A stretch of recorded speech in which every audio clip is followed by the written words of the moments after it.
Hi everybody, welcome back to my channel, Clary V, Mummy of 3, and welcome to another video. So previously, a little while ago, I told you all about my pregnancy and birth with my first son, Zachary, who's now 10, nearly 11, oh gosh, aren't I feeling old?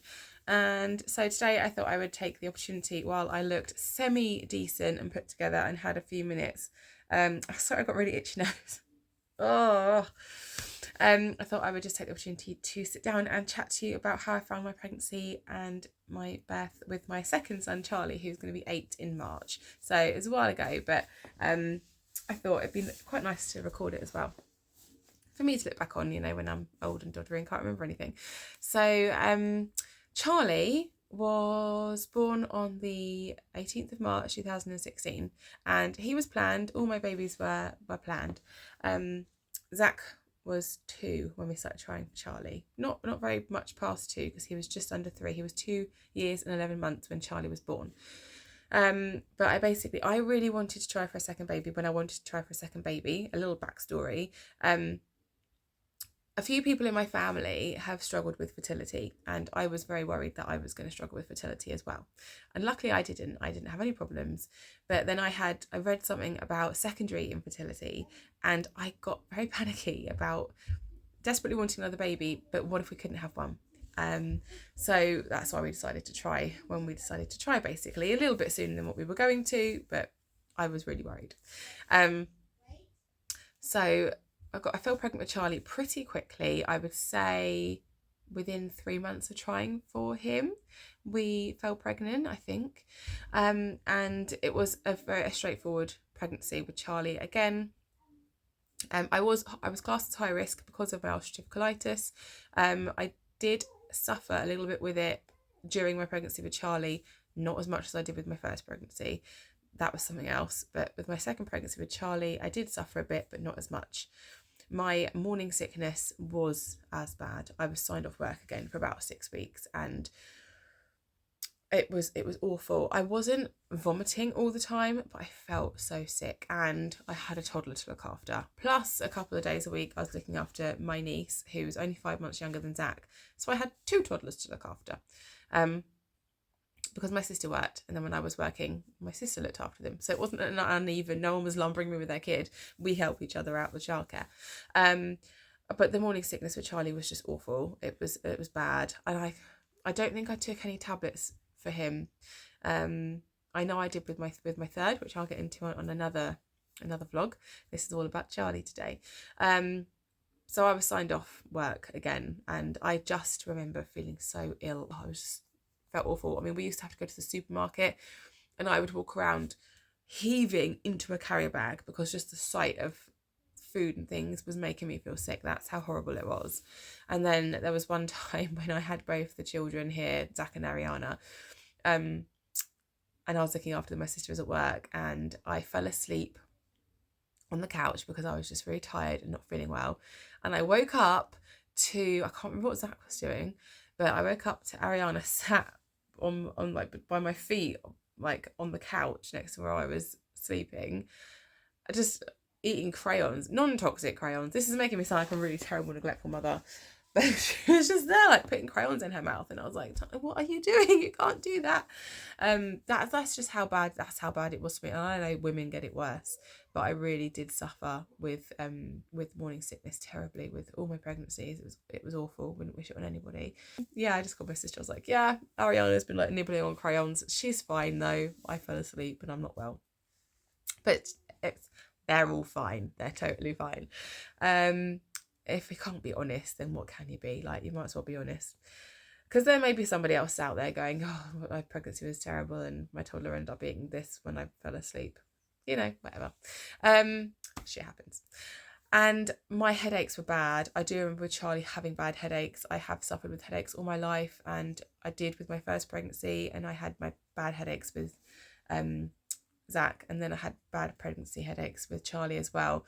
The thing I had discovered though, when Zach was a year old, or just before he was a year old, I had been struggling with my headaches anyway, because I just do. That's the thing that runs in my family.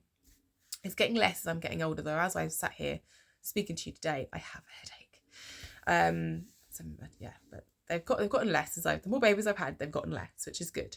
But today I have one. But I was prescribed cocodamol for my headaches after I had Zach and stuff. My doctor at the time, she was a wonderful, wonderful doctor. And so I had prescription strength cocodamol to take when I had a bad headache.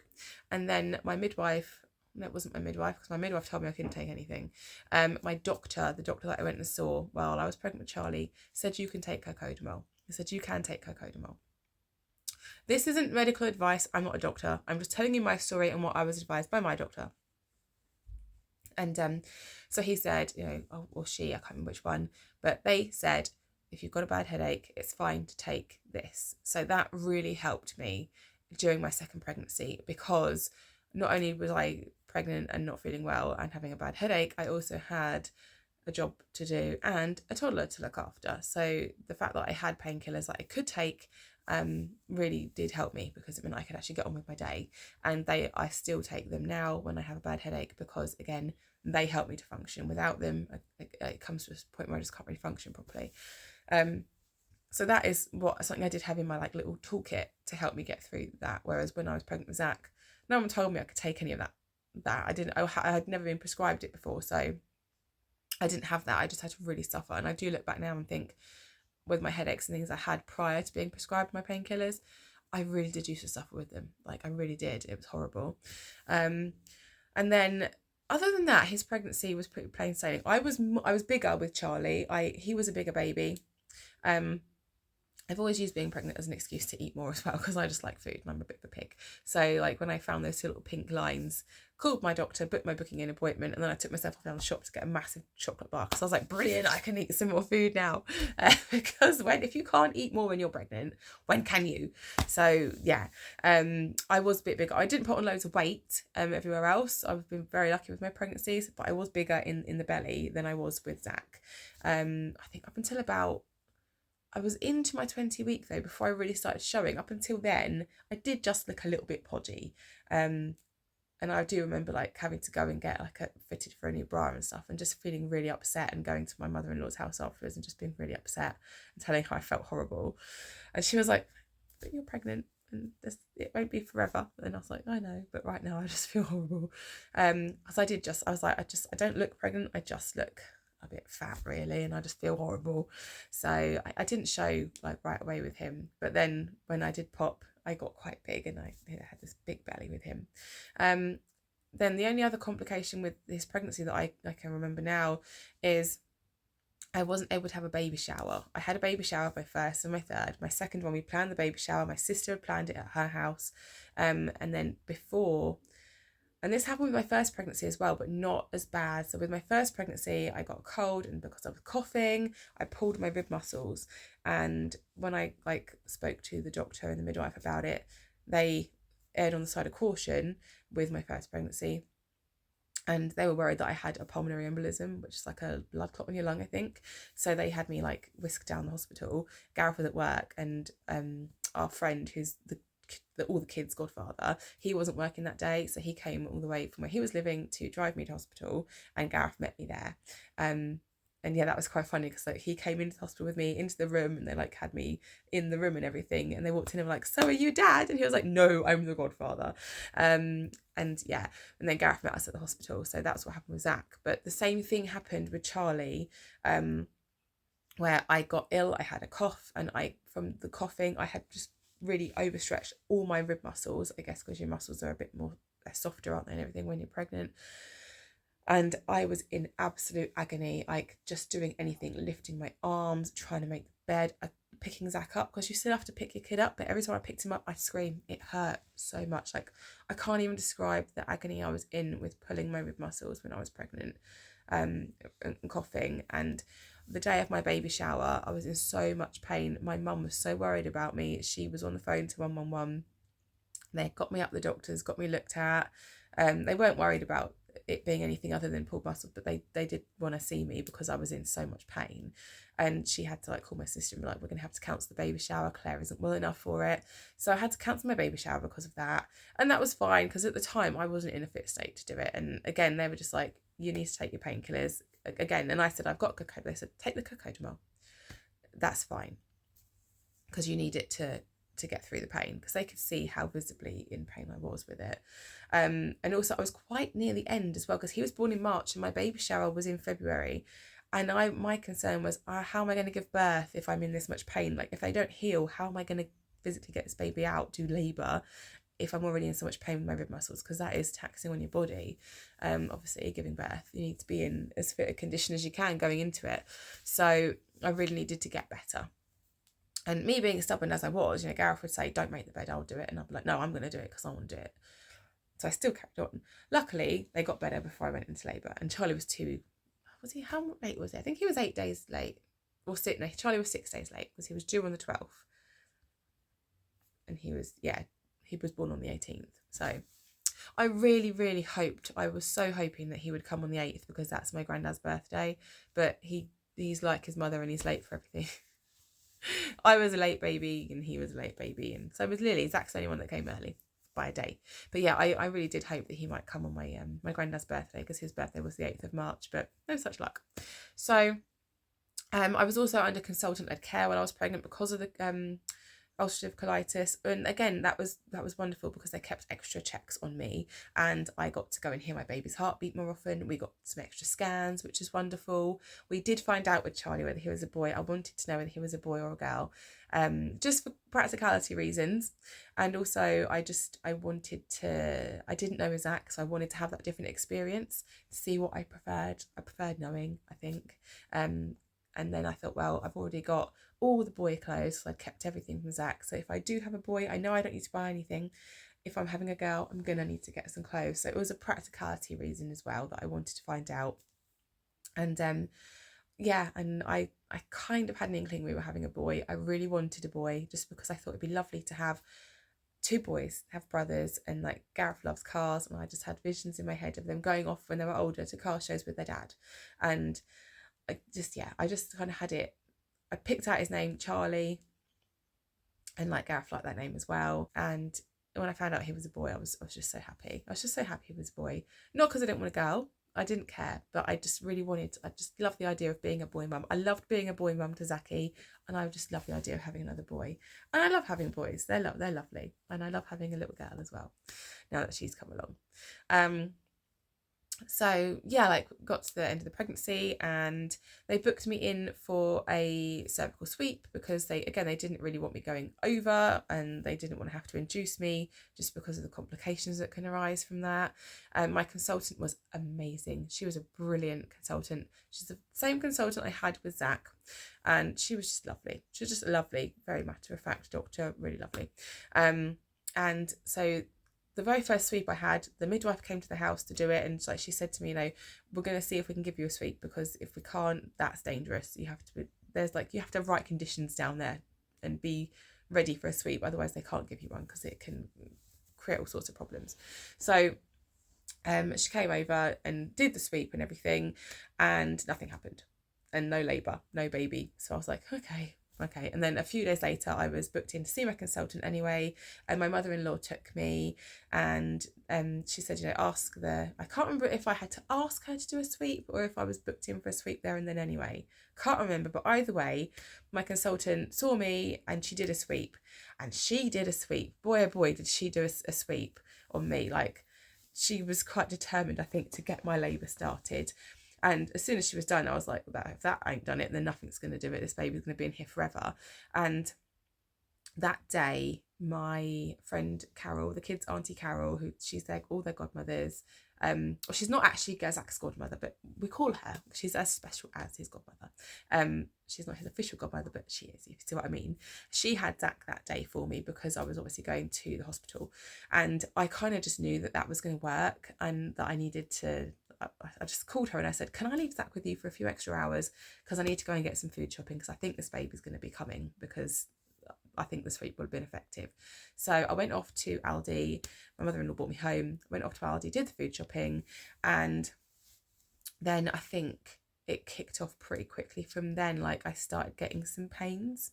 So he was born on the 18th, and it's funny, with time you forget, don't you? So I think that evening I probably started getting some contractions. I do remember that evening, before I went into full-blown labour, I was in early labour, Zach was all ready for bed, and he wasn't even 3 at the time, he was almost 3. And I had some jelly babies on the side, and we've got a video of it somewhere. Gareth's got it saved somewhere. And I filmed him because I saw him he got a stool, put it up to the kitchen side, and he climbed on the stool and was reaching over to get jelly babies before bedtime. And I remember thinking, like, I was like, what are you doing? You're getting jelly babies. And I let him have a few jelly babies before bed. I remember thinking, like, oh, this is the last night where I'm going to have one baby. Like, this is the last night where I'm going to be a mother of one. Like, because he's going to have a brother at some point tomorrow or the next day. And yeah, it's so bittersweet because I love him so much. But I loved him so much. And you know that you're going to love your new baby as much. And you're going to love them. And everyone tells you your heart just makes space for them. But I was just like, I can't believe that I'm going to have another baby. Like, how can anyone not replace you, but how can anyone mean as much to me as you do, because you're my baby? Sorry, my phone, I'm going to have to clear some storage space on my phone because it cut out. So the next morning I was having some mild contractions, and I called the hospital to let them know. Now this is probably the last thing on a lot of people's list, but in my mind, I needed to get my housework done before I had this baby. Zach was going off to my sister's for the day, and that was fine. She was looking after him, and he was going to stay there overnight if he needed to. Or did I? I think my mother-in-law actually had him for the day as well. And yeah, my mother-in-law and my sister shared looking after Zach for the day, and he was going to sleep at my sister's house if he needed to, if I was still, in hospital. And so in the morning I called the midwife and said, that Gareth was like, you need to ring the hospital.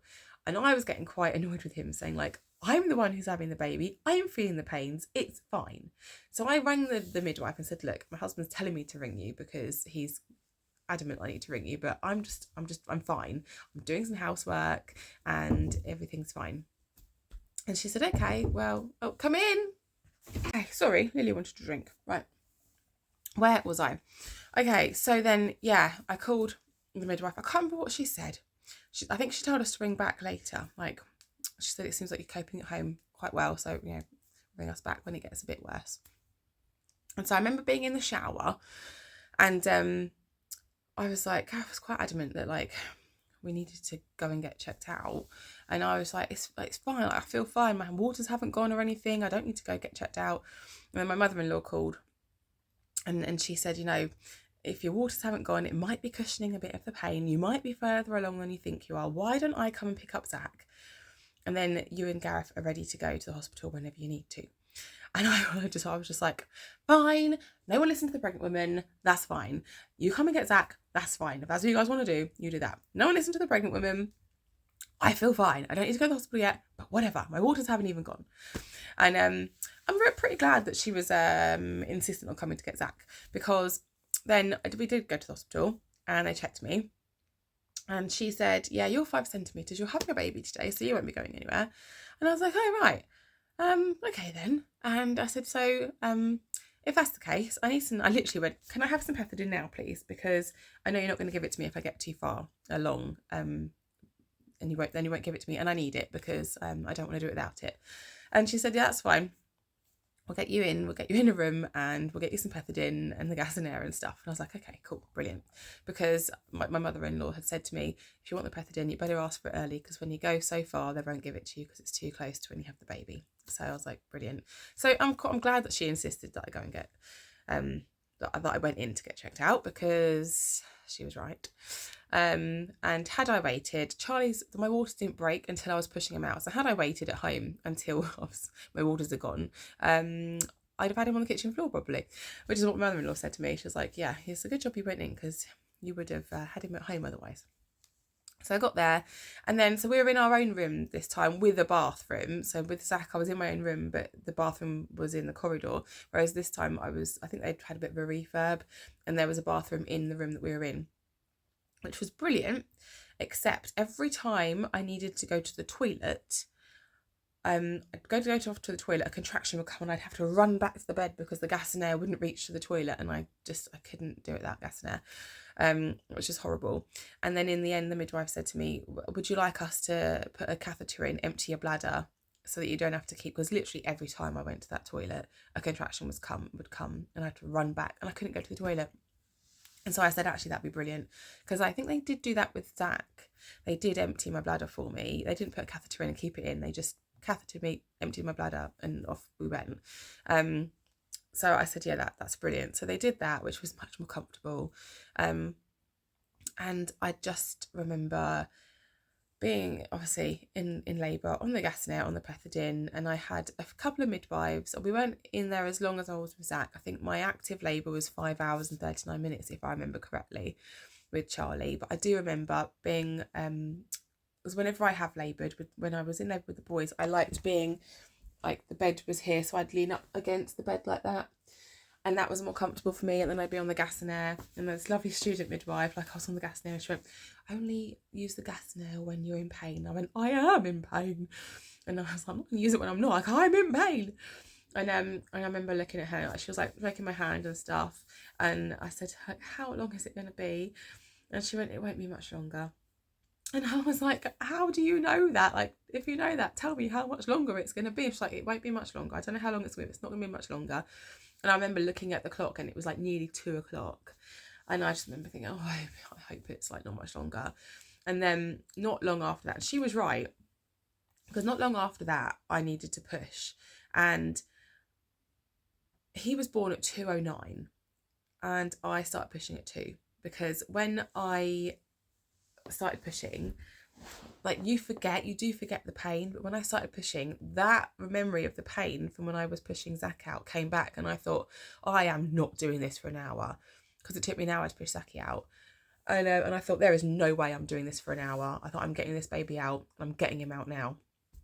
So, I mean, I've always given birth to my babies like in the traditional position, but not in stirrups or anything. I've never been hooked up to a monitor, so I've always been able to move around as I wanted, but that was the position that was comfortable for me. Like, that's how I wanted to push them out. So I didn't hold Gareth's hand or anything. I was holding onto the gas and air for dear life. And every time I got a contraction, I would push. I'd push for my life, because I wanted to get this baby out of me.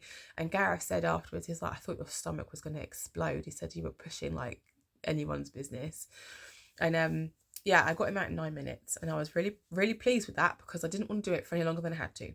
And afterwards, I think the midwife thought that I had torn, because she was really cautious. Like, she was like, I'm just going to check you now. And obviously, after she showed me the baby and everything, she's like, I'm going to check you now. And I hadn't torn. I mean, I wasn't even concerned about that, to be honest, but she obviously was. But she was like, okay, you're fine, like, everything's okay. And I was like, brilliant, fantastic, because I just wanted to get him out. I didn't want to be in pain. And then, like, they obviously showed the placenta and everything, and they said to me, they said, gosh, this placenta's really thick. You must have fed this baby really well. And I said, yeah, I ate loads of pizza and loads of cheese sandwiches while I was pregnant. Because I did, like, I ate lots of pizza and ate lots of cheese sandwiches and lots of jacket potatoes with tuna and cheese. So yeah, his placenta was a big thick placenta apparently, and he weighed £8.10, so he was the heaviest of my babies. And he came out and he had all this dark hair, and his face was all little squished like a little potato. I called him my little potato baby, which Gav was like, don't call him potato. I was like, no, he's a lovely potato. He was just so gorgeous. And I do remember, like, we had him and it was just us this time. No one came to the hospital, because I did find that a little bit overwhelming looking back. And I said to Gareth, I just want it to be us. And it was just Gareth in the room with me this time, because I said to my mum, like, I loved having you there, but I just want to see what it's like with just me and Gareth. And it was a calmer, quieter experience, because we didn't have everybody rushed down to the hospital. So yeah, there was that. And like, then we had some time with Charlie on our own.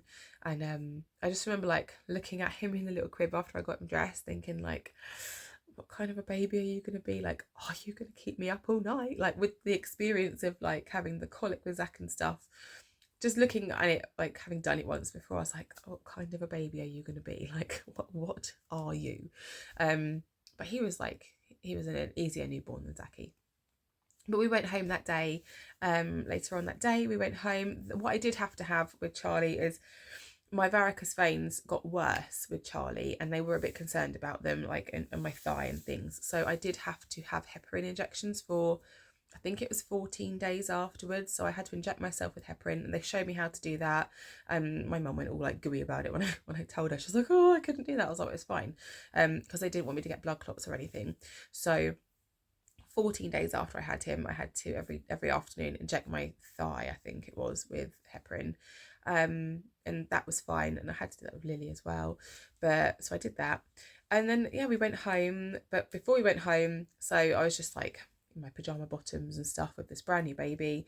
And my sister had Zach overnight. She said, go home, just have the first night with the baby. Zach can sleep in my house and I'll bring him home tomorrow. And we hadn't had any dinner or anything like that. So on the way home, we went to Morrison's. And I do remember like put him in his car seat and on the car seat thing on the trolley, and we're pushing him into Morrison's. And I just thought to myself, like, my God, I'm in the supermarket and literally hours ago I was pushing a baby out. Like, it was so surreal. But yeah, his birth was quicker than my first. So yeah, his birth was quicker than my first one. Not that my first labour was like 10 hours, which wasn't long for a first labour, but my second one, yeah, was like 5 hours, 39 minutes. I remember the paperwork, and I kept all the paperwork as well. And again, it was a really positive experience. So just, I don't know, like the midwife just really listened to me. I was very grateful for my mother-in-law that she was quite forceful and said, like, go to the hospital and get yourself checked out, please, and I'll come pick Zach up, because otherwise I don't quite know what would have happened. It might have been a bit more of a rush.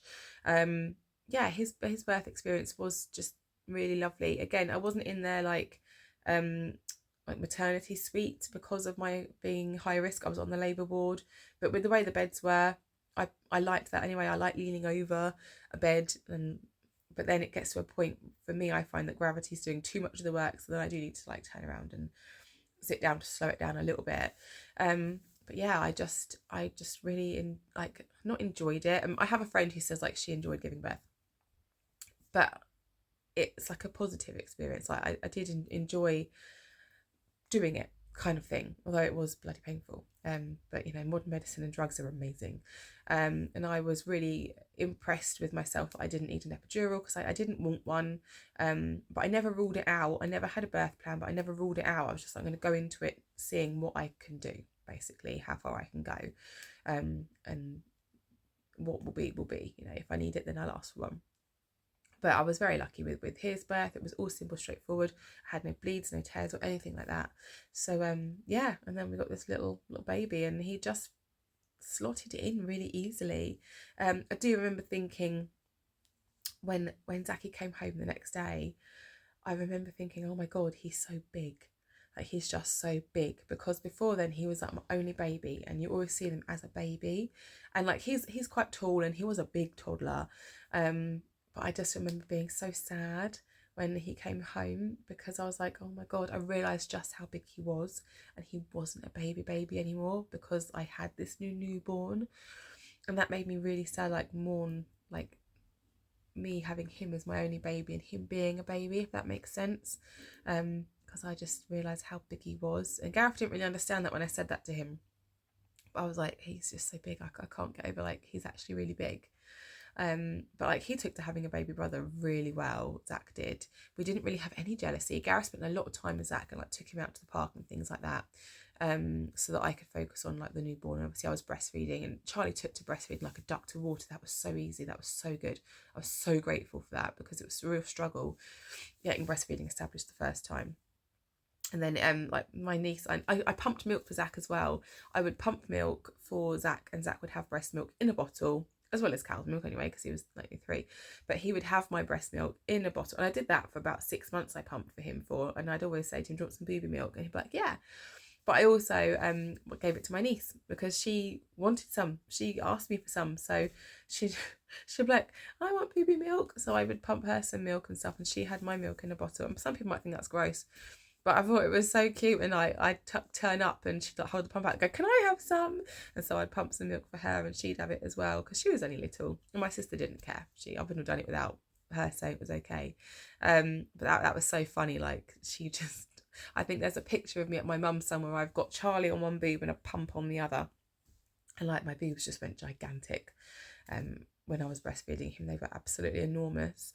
But yeah, I think the only problem I had was on like day 3, when all your milk comes in, and my boobs were super sore. And I went to my mum's, because I stayed at my house because I had 2 children then, and I knew what I was doing more. But I did go to my mum's a lot during the day and like spend time there and things, and see her an awful lot because she was only down the road from me. But yeah, like that 3rd day, my sister was talking to me, and I was like trying to get him latched on, and she went, "Are you all right?" I was like, "No, I am listening, but it hurts so much. He's trying latching on right now that I'm trying not to cry." And she was like, "Oh, okay, I'll stop talking to you for a minute." But yeah, it was just such a positive experience, like having him as a newborn. He slotted in. It felt like we'd always had him. But he was 6 weeks old, and I said to Gav, "It feels like he's always been here, doesn't it?" And he said, "Yeah." And I think that just comes from us having done it once before. We were more experienced, and we already had a family dynamic going. It was nowhere near as shocking bringing our second baby home for me or Gareth as it was when we brought our first baby home. That was a real shock for both of us. So it was just such a lovely experience. Although I do remember, like, I was feeding him. He was only a few days old, and I sat on the bed in here, and Gareth came in, and I started crying, and he said, "What's wrong?" And I said, "I can't be done. This can't be it. Like, I want another baby." Because I was 28 when I had Charlie. And then he looked at me and he went, "You have a baby there. He's there. You're feeding him." I went, "I know, but like, I don't want this to be it. Like, this can't be my last baby. Like, I'm so happy, but this can't be my last baby. I want another one." And he just looked at me and went, "Okay, we can have another one." He went, "Don't cry, we can have another one, that's fine." And I was like, "Okay then." But he must have just looked at me and thought, "What is wrong with you? You've got like a 5-day-old baby and you're saying you want another one? You're crying because you want another one?" But I think I was just like, I don't know. He was never that sold on the idea of third one until like after we'd had the second and things. I think it's just because he couldn't really see it in his head. Whereas in my mind, I knew I wanted 3 kids, like at least 3 kids. So yeah, but it's just, he was like, "Well, okay, we'll have a third one. We'll find a way of having a third one if that's what you want, but please stop crying." Like, just be happy with this one for now. And I was like, "No, I am." But yeah, it was just, I don't know, your hormones go crazy, don't they, after you have a baby? But yeah, so I hope that you've enjoyed this. I know it's quite rambly. I am a rambler. I'm very waffly, and I do talk and I don't stop. So I do hope that you have enjoyed hearing about my second pregnancy and birth story. I hope that it has been helpful to anyone if you are expecting a baby, or if you're just curious or anything. But I did promise another one, and then I would do Lily's one another time. So yeah, I hope you've enjoyed it, and I'll see you in the next one. Take care, everybody. Bye. And don't forget to like and subscribe if you haven't already and you enjoyed it.